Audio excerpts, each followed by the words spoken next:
and their unique wants, needs, and emotions.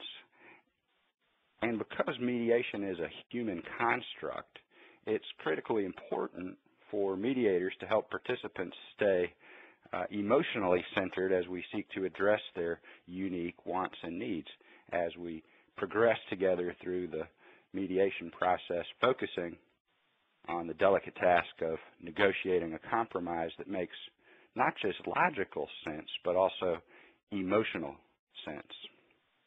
Now, most mediated disputes have many layers. On the surface, many of these disputes can appear simple. However, upon peeling back those layers, even the simplest disputes become far more complex, often in rather surprising ways. Now, having spent over 20 years as a civil trial attorney, I tried wherever I could to eliminate uncertainty from my cases to avoid surprises. Once I became a full-time mediator, I spent a lot of time creating tools that attorneys can use to reduce the number of surprises that can occur at mediation. And we're going to discuss two of those tools today. I need to advance to the next slide. So, Andrew, if you would, please enable my screen.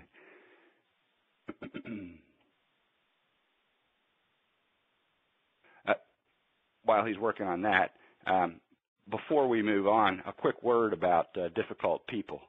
Do you have a strategy for dealing with difficult opposing counsel or challenging clients, or do you find yourself one of those lawyers who sometimes gets pushed around? When used to refer to another person, the term difficult can be vague. People often use it when they don't understand someone because they can't identify the root causes of his objectionable behavior. Andrew, I'm still looking to get my screen activated so I can take control of the slides.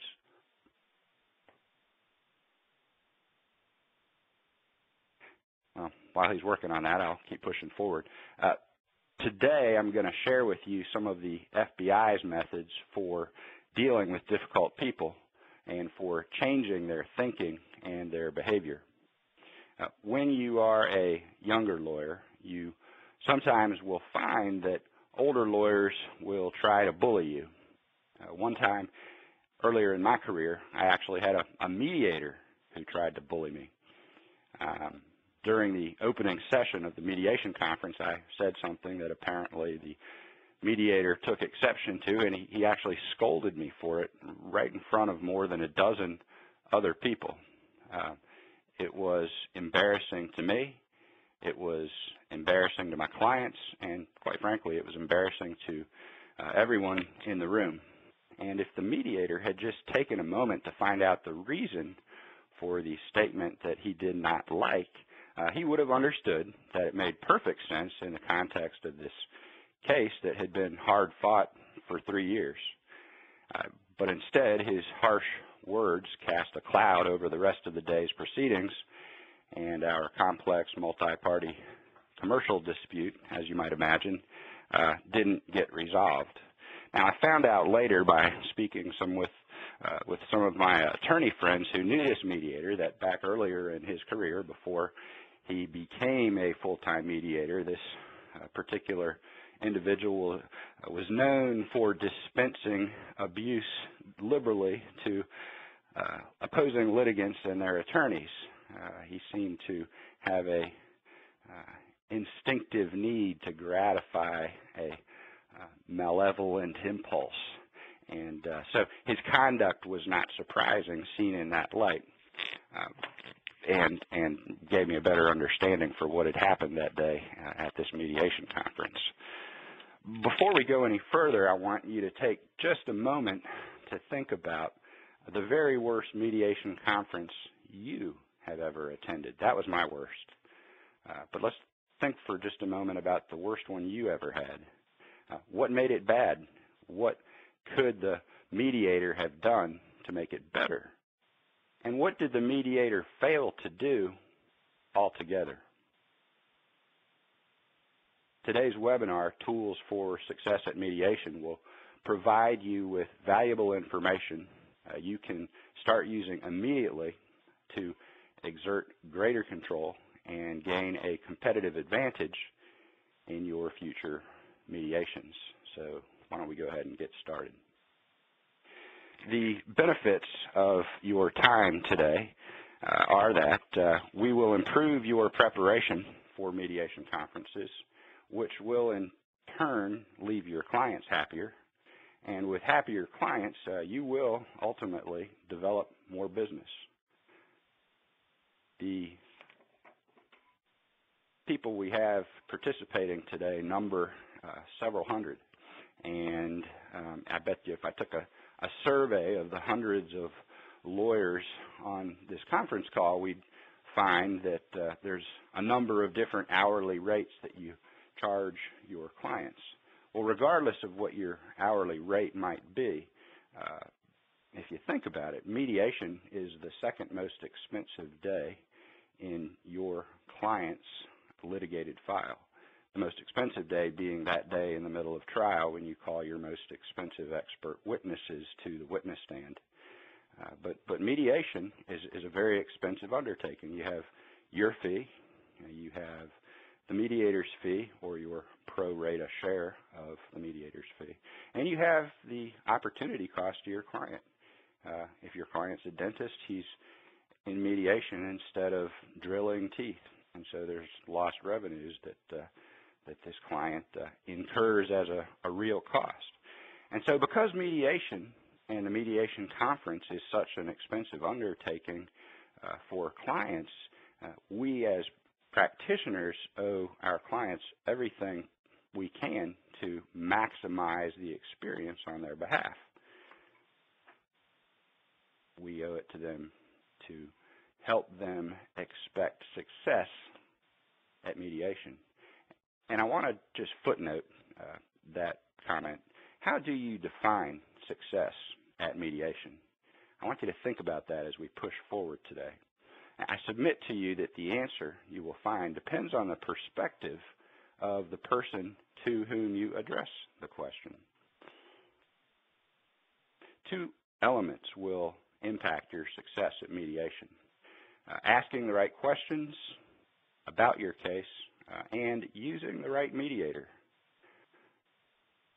The first tool that we're going to discuss today, because after all this is a seminar called Tools for Success at Mediation, is a form that will help you ask the right questions about your case, conduct a reality check of the case, and use the information you glean from completing the form to plan your mediation strategy. Now, SWOT analysis is not a term that I invented. It was actually invented back, I believe, in the 1960s by a business school professor up in Cambridge, Massachusetts. And it was used to analyze the strategic position of a business in its marketplace. SWOT, obviously, is an acronym. Strengths, weaknesses, opportunities, and threats. Every business could be viewed in light of its competition in the marketplace. Well, SWOT analysis as applied to litigation, and it can be applied, can be applied to anywhere in litigation, but as applied to mediation, the acronym is slightly different. Strengths, weaknesses, options available to your client through mediation, and truths, hard truths that have to be appreciated by the parties and their attorneys so that we can have a meaningful mediation session. So that's what SWOT stands for. And again, it's to help you ask the right questions about your case. The form that we have here is the first tool. It's a template to be used in litigation. And I developed it with input from leaders throughout the state of Florida. So the information in the form, the questions that are asked of you in completing the form, they're not really my questions. They were questions developed through hundreds of hours of conversations with dozens of other lawyers, other mediators, and judges, both at the trial and the appellate levels. So I take no pride of authorship. Indeed, this form, like the other form we'll be discussing today, represents the collective experience of Florida litigators who mediate. If you get into the nitty-gritty of the form, and we're just going to look at a sampling of the questions, one of the questions it asks, and the form didn't come across, the PowerPoint slide didn't come across the way it was when I drafted it, but the question is a question about witness credibility. Is that a strength or a weakness of the case? And when you pull up the form on my website, which you can do for free, you'll see it has a box you can check. It's an interactive PDF form. And you can check, is witness credibility a strength or a weakness of your case? I had a case once where the plaintiff was dead to rights on the facts. Should have won, should have taken it to trial, or forced the other party into a very large settlement. However, the plaintiff had significant credibility problems.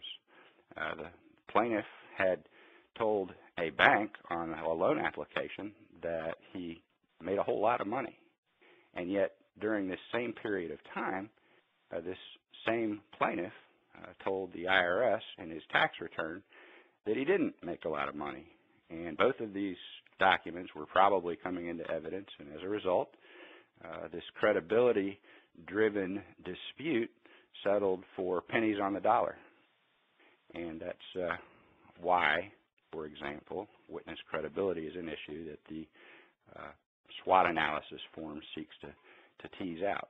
Other types of questions that the form asks you are certain settlement terms only available through mediation, yes or no? No jury or judge can award a non-disparagement clause as a term of a verdict. However, in a mediation context, you can certainly agree to those and other arcane contractual provisions that might be important to one of the parties. How about the truths? Are the parties likely to interact in the future? Here's one question from the truths section of the SWOT form. Why is that important? Well, if the case is a single event automobile accident where these two parties are not likely ever to see one another again, and the adjuster is not likely ever to see the plaintiff ever again, then you may approach the mediation one way. However, if the case is a multi-party construction dispute, these are subs and the general contractor and sub-subs who are going to be on the same jobs working together for probably the next decade. And so it's paramount that during the mediation process you pay attention not just to settling this dispute, but doing so in such a way that you keep an eye on the need to preserve relationships so that the parties can work together in the future. So we've looked at the SWOT analysis for mediation form. The purpose of it is to help you ask the right questions about your case so that you can conduct a reality check of the litigation and develop the best mediation strategy for your client. Now, the grand purpose of the SWOT analysis form is not to gather information for information's sake. It's really to help you identify the right mediator for your case. It has been proven time and again that mediator selection matters. So if you're one of those attorneys who I used to be that just would agree to whatever party the other party's attorney suggested you do for mediation, whatever mediator they say, yeah, sure, I'll agree to it, not a good idea. Consider using the SWOT analysis form in your next case to determine who is actually the best suited mediator for your client's unique dispute. But to choose the right mediator, you have to know the mediator's strengths and weaknesses, and the strengths and weaknesses of the mediators being suggested by the other parties. You cannot choose the best professional neutral for your case without knowing the different strengths and weaknesses of the candidates. Now, have you ever gotten that sick feeling in the pit of your stomach that you might have selected the wrong mediator for your case? You know, your client's kind of looking at you funny, like, where in the world did this guy come from? This will help prevent that type of scenario from unfolding in your litigation. The section of the SWOT analysis form that helps you select the right mediator derives in part from an ebook I published called How to Select the Best Mediator. And I reference this because like the SWOT analysis form, which you can download for free from my website, immediateresolution.com, you can also download this ebook, and it discusses different types of mediators and different types of mediator styles. And I will refer you to that as we push forward. For example, the first group of questions in the last section of the SWOT form asks what mediator approach best serves the needs of your clients. Do we need a mediator who is an evaluative mediator, or a facilitative mediator, or a transformative mediator? If you want to look up what those different types of mediator approaches mean, go to the ebook. But they're all very different, and they all have their place. But not everybody is evaluative, not everybody's transformative, and not everybody's facilitative. What level of involvement by the mediator best serves the needs of your clients? Again, I apologize. These slides somehow got messed up in the translation from my computer to this WebEx program, but the text of it's correct. What level of involvement best serves the needs of your clients? Do you want a minimally involved mediator, or do you want a highly involved mediator? Some mediators love to hear themselves talk, and they'll stay involved in every detail, and they'll micromanage every word that anyone says to anybody else, and that can be obnoxious. But sometimes it is what is called for. Sometimes it's exactly what the parties need to help get them across the finish line. What mediator knowledge and skill levels best serve the needs of your clients? Did you call the mediator, for instance, to learn if he is familiar with the laws governing your client's dispute? You know, you wouldn't necessarily want a guy who routinely mediates automobile accident cases mediating a complex Title VII case. Does the mediator have a reputation for paying attention to details? Have you spoken to any colleagues who say that this mediator deals effectively with difficult clients or challenging attorneys? So the point of the SWOT analysis exercise ultimately is based on the premise that mediator selection matters. You have to know your mediator's strengths and concomitantly his weaknesses so that you can identify the best professional neutral for your client's unique case. But once you identify the right mediator, how do you convince the other party to use him? You have to overcome two obstacles. The first one is habit. Sometimes that can be laziness. How many times have you gotten the same form letter from the same attorney suggesting the same three mediators? Some people just don't ever change the three names of the attorneys in their form letter. In fact, I can remember a couple of instances over my 22-year career where somebody suggested in their form letter the same three mediators, one of whom had retired and moved out of the state, and another one of whom had died. So 2 out of the 3 were no good. The other obstacle you have to overcome is a certain comfort zone, and in the ebook I discuss why getting too comfortable with one mediator can be a bad thing. It upsets the balance of trust that is required to have a successful mediation. So you need to overcome these obstacles. But how are you going to do that? You're going to negotiate it. Take a look at this. This is the Federal Bureau of Investigation's Behavioral Change Stairway Model.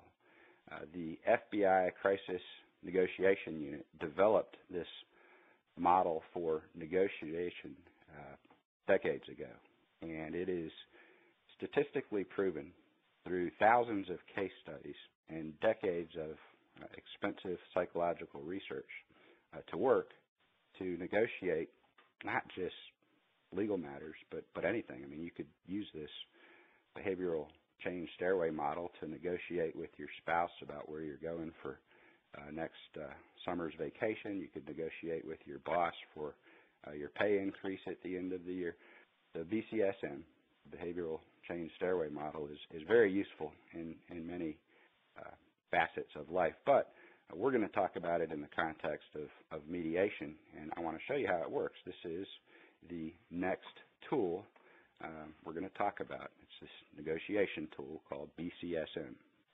And it's fascinating material. I could speak about it all day, but I only have an hour, so I have to take you through it rather quickly. The purpose of BCSM is to help you confront obstacles so that you can change the other person's thinking.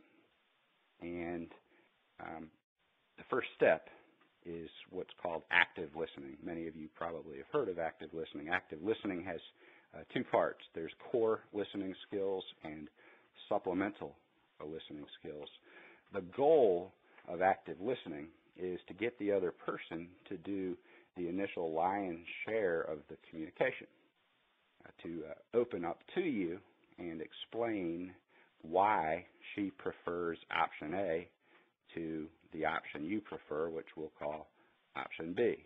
And to illustrate how the BCSM works, we'll work from a little vignette. We'll say you have suggested 3 mediators in your letter, and this crusty old attorney from some county in let's say Okeechobee County doesn't want to use your suggested mediators, but suggests that you use John Doe because he's always worked with John Doe and never trusts anybody whose name isn't John Doe from Okeechobee County. Well, the goal of active listening is for you to tease out of this crusty old Okeechobee County lawyer why he prefers John Doe. And so here's the behavioral change stairway model at work. To get started, to get this lawyer talking, you might make a suggestion that, hey, we need to discuss which mediator to retain for our case. I filled out this really cool SWOT analysis form, and it suggested we need a mediator with these qualities. Here's this ebook this guy wrote about how to select the best mediator for your case. Maybe you take a look at the ebook, and we get back together in 2 weeks and talk about the selection of the best mediator. I'm just throwing out their ideas for you to get the conversation started. Examples of core listening skills are under these 4 categories. Mirroring is when you repeat the other person's last few words back to him to demonstrate your attentiveness to what he is saying. So you might say to this person, so you like working with John Doe as your mediator. He just told you that. Well, you've just told him that you heard him tell you that. The goal here, again, is to make sure the other person knows that you are listening. Paraphrasing is much the same. You're restating the content of the other person's statement, but using your own words. And this shows an attempt to adopt the other person's perspective.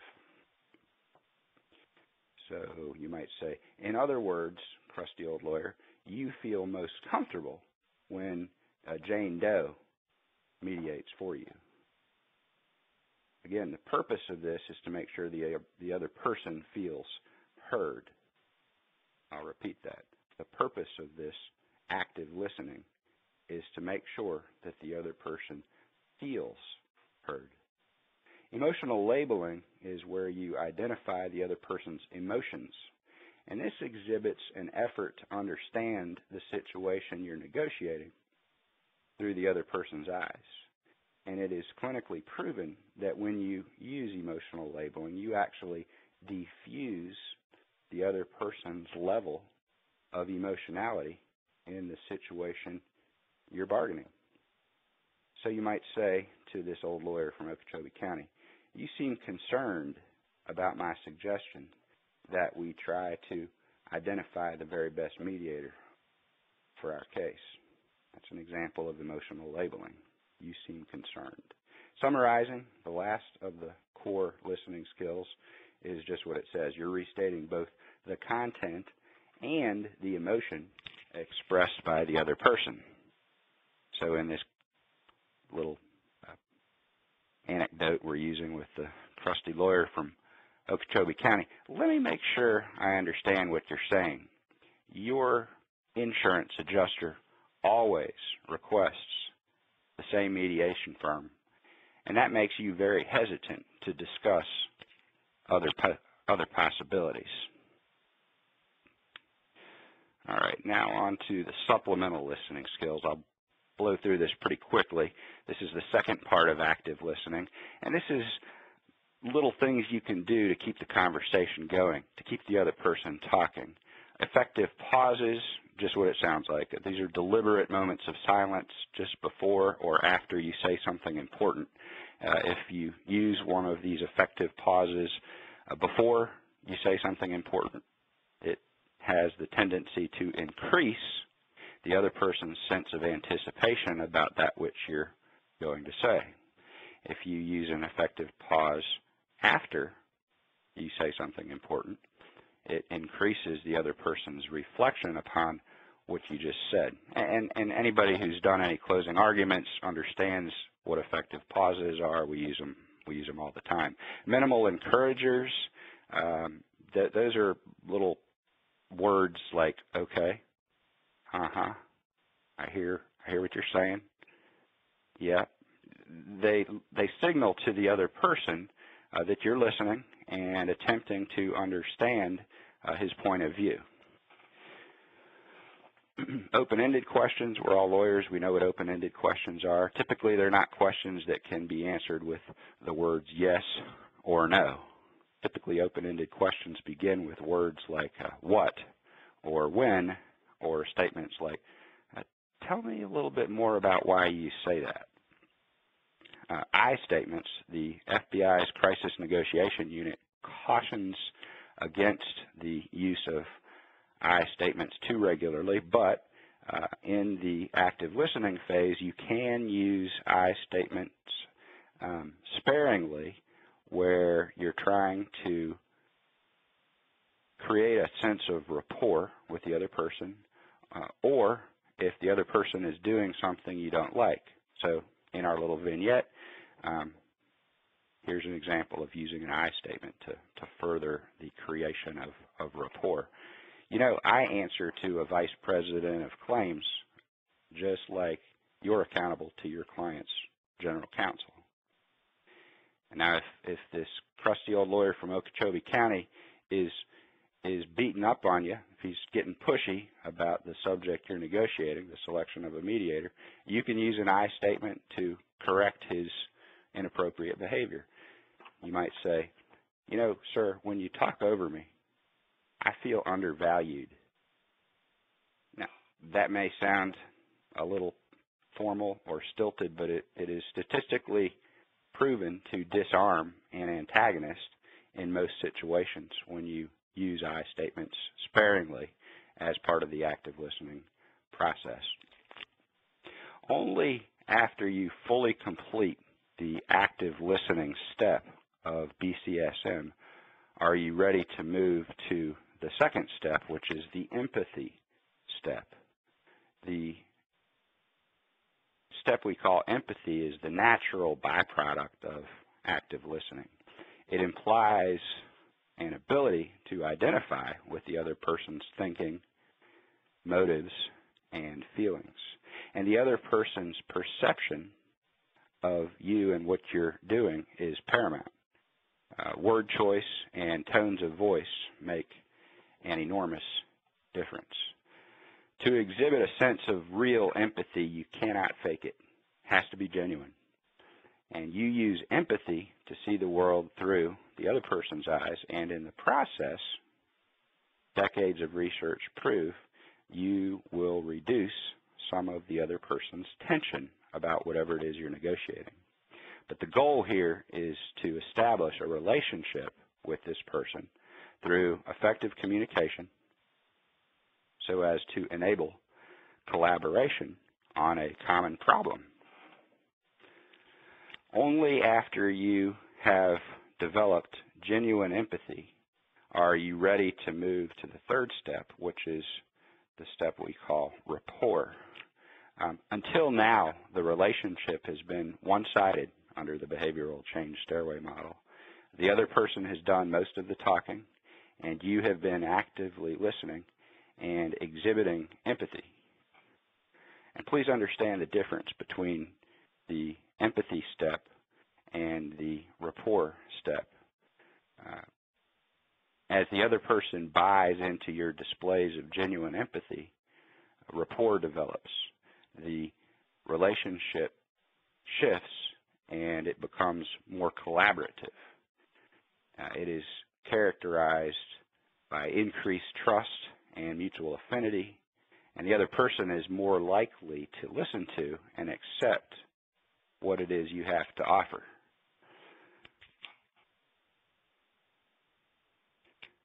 To understand rapport, you need to know that empathy is what you feel, and rapport is what the other person feels. It's during this stage of the BCSM that you begin working with the other person to build themes to move this individual from option A, which he prefers, to option B, the solution that you have in mind. In the FBI's parlance, this is the list of precursors to ending the standoff. The themes you work on include face-saving justifications. You might say to the attorney you're negotiating with, you aren't taking this position about selecting a mediator to keep your client from enjoying the benefits of using the best mediator. You might reframe the issue. This is another contrived rationale to explain or mitigate the other person's position. So in our vignette, you might say, you're doing this because the adjuster you answer to is set in her ways. Minimization is another theme that is used in the rapport phase. That is to downplay the other person's negative behavior. You would say, for example, you're not trying to sabotage mediation. Blending is where you bring together both sides' goals and you and the other person try to agree where possible without conceding the correctness of the other's position. You try to reduce perceived differences and find common ground. So the conversation that ensues in our little anecdote is something like this. We both agree we want to hire the best possible mediator for this unique case. And I'm not suggesting your preferred mediator is bad at his job. In fact, you and I both know some mediators may be better suited to particular types of cases than others. Well, only after the other person exhibits increased feelings of rapport are you ready to move to the influence stage, step 4 of the BCSM. At step 4, a relationship has been established. The other person is willing to accept your suggestions as a prelude to an agreement, in this case, an agreement on your preferred mediator candidate, and you're ready to work together to choose the best mediator for the case. To summarize, you have earned the right to recommend a mediator candidate to opposing counsel.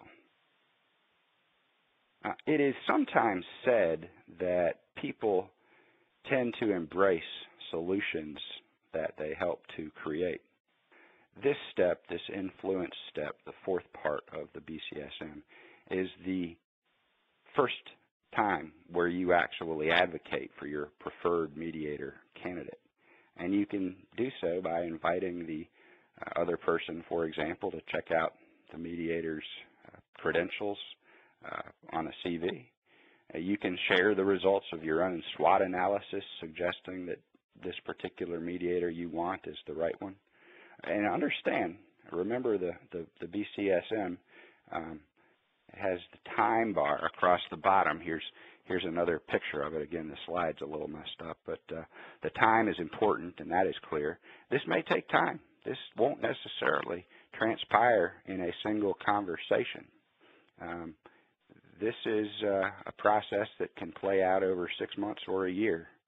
And given the delay in today's trial dockets, it's not unreasonable to expect that you can start discussing the selection of a mediator when you first get your trial order and still have 6 months to a year before the deadline to have the case mediated passes. The bottom line is time, and you have to be faithful over time to the FBI's requirements that you successfully traverse the previous 4 stages of the BCSM before you can get to the behavioral change you seek. This is a proven method. It's an effective method, but you got to give it the time it deserves. Now, statistically, over the past 4 decades that BCSM has been in existence,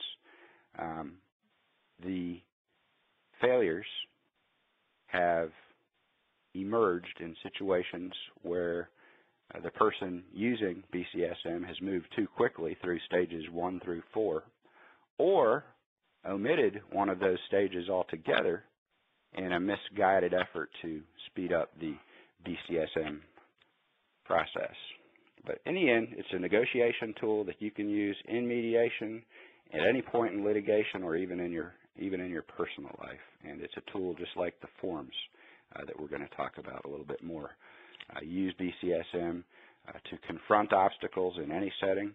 You deploy the negotiation tactic to alter your opponent's thinking and get them from option A, which they originally want, to option B, which you want them to select and which they didn't even know they wanted. The next tool, the last tool we'll discuss, is the pre-mediation case summary form. It's my personal favorite. This is a tool that you can get for free on my website. It seeks to capture relevant information about the case in one location so that you can prepare the mediation participants, including your mediator, for the mediation conference. And if you follow the instructions in the pre-mediation case summary, you will enjoy greater success at your mediation conferences. And again, I remind you of the question I asked you at the beginning: how do you define success at a mediation conference? I had a nursing home neglect mediation that I was hired to help mediate some time ago. Many of you would recognize the names of the attorneys involved. They're high-profile, well-known, well-established attorneys. And we undertook the process of completing the pre-mediation case summary form. I asked them, would they try it? They agreed to try it.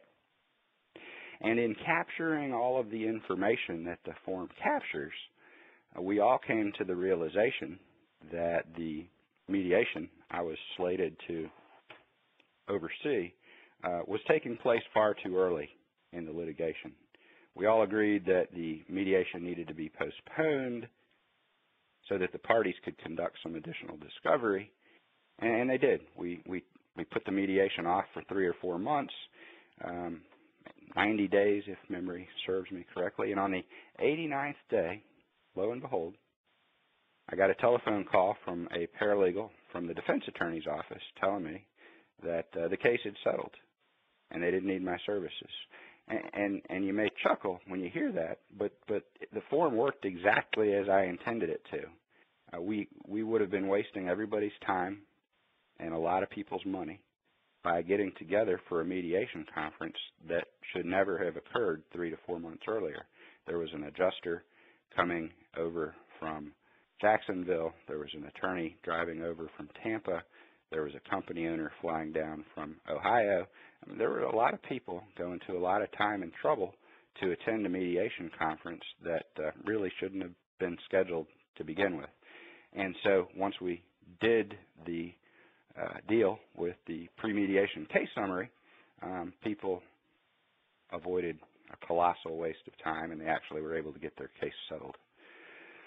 Let me just take you real quickly through the pre-mediation case summary so you can see a sampling of the questions that it asks you. Again, this is an interactive PDF form, and again, I anticipate that the form slides aren't as good as they'll be on my website, just because something about the translation of the file from my computer to this computer, just to this software program, this web sharing program, just didn't work right. First question: has your client participated in a mediation conference before? Well, that's important. That one's pretty obvious. If the person hasn't, they're obviously coming in feeling, as many people do, a little intimidated by the process. They don't know what to expect from mediation. They don't know what's expected of them. And I might spend a little bit of extra time as the mediator trying to soothe some of these concerns and eliminate some of these apprehensions that the person may find distracting as we get down to business. Is there any applicable insurance? You know, that's a kind of a duh question. Of course, we want to know how we're going to pay for this settlement. But look at the next question. Is there a coverage dispute? You'd be amazed at the number of insurance-related mediations I have assisted with where the most important person is not there. You know, it's the company representative assigned to oversee the coverage case where there's an important hearing going on in the next county over. So had I known there was a coverage dispute, I might have suggested to the parties that we mediate the coverage case first, or we include the coverage representative in this mediation conference. Any number of ways to avoid wasting your time and your money. Here's an interesting one. I asked people to specify any material terms and conditions that their client requires for a settlement. How about confidentiality? Many clients want the terms of a settlement to be confidential. You can't get that at trial, right? Jury enters its verdict. It's all over the business page of the paper. Judge enters a final judgment. Now the creditors are concerned, and you know what I'm talking about. Many of you have encountered these situations. So if confidentiality is an important provision, I'd like to know about it weeks before we actually get together for mediation, so I can tell people at 9:01 when the mediation is just getting started, look, here's a deal breaker term that has to be in any settlement at the end of the day according to this party. It's something that can't be negotiated. It's that important. And so if we can't include confidentiality in the settlement agreement for some reason, there's no reason for us to be here.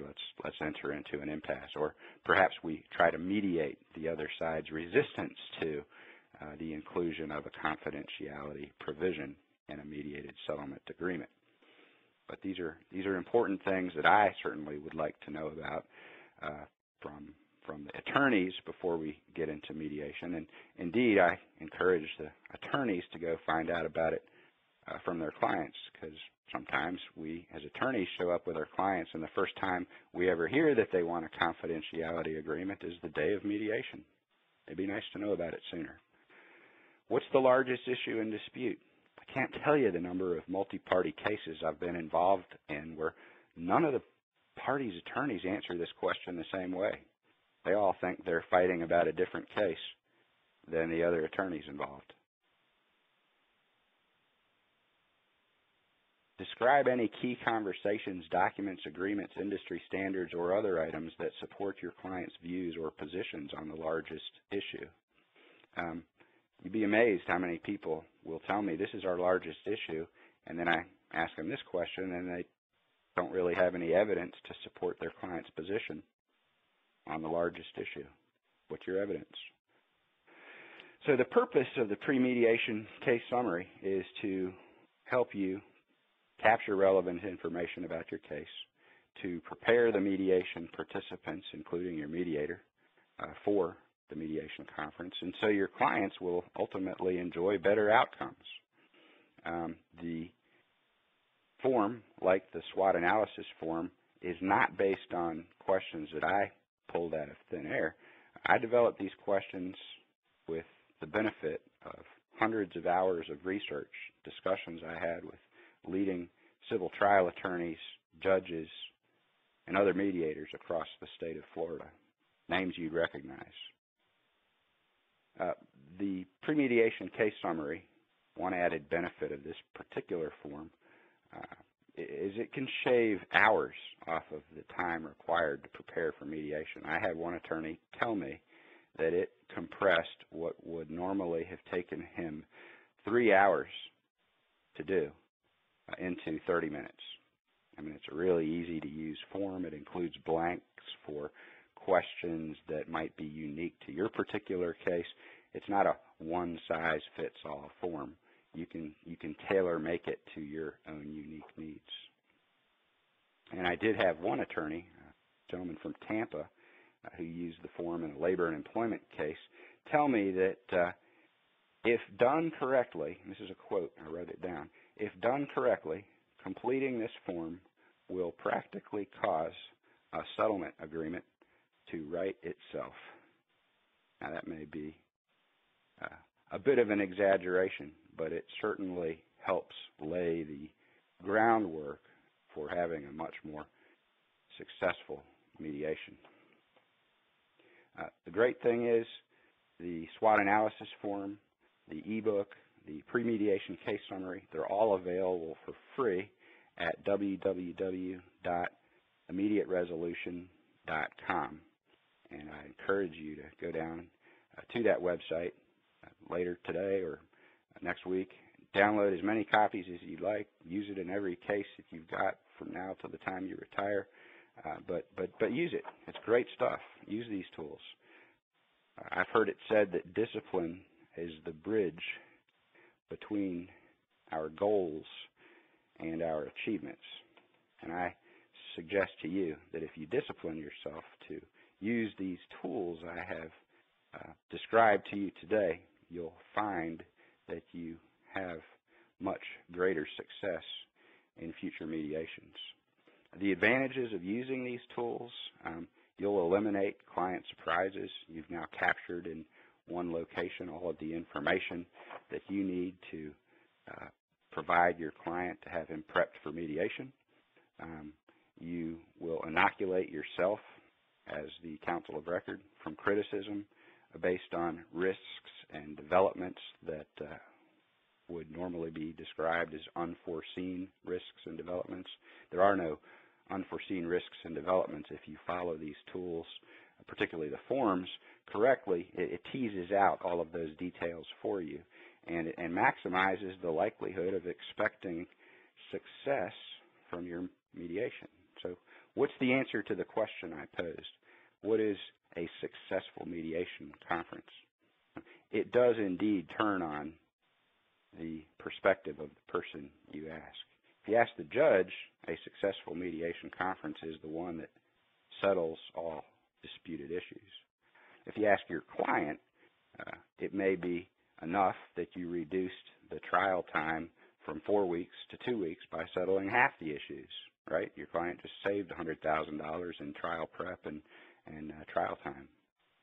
For you, the attorney, it may be a successful mediation that didn't resolve any of the disputed issues but resolved a discovery dispute and helps you to avoid the consternation of a grumpy, overworked judge who isn't real happy to see you darken her doorway again with yet another discovery dispute.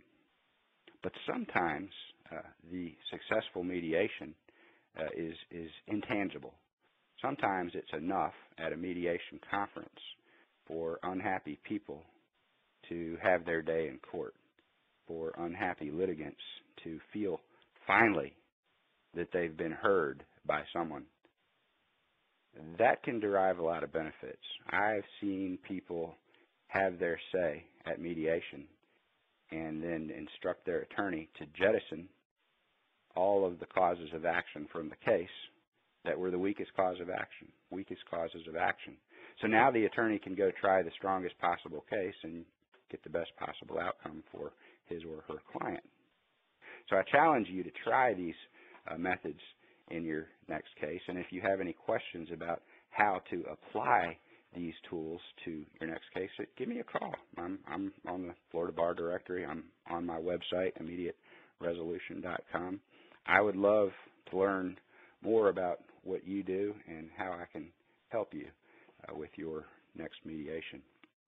The CLE information here is 1307639N.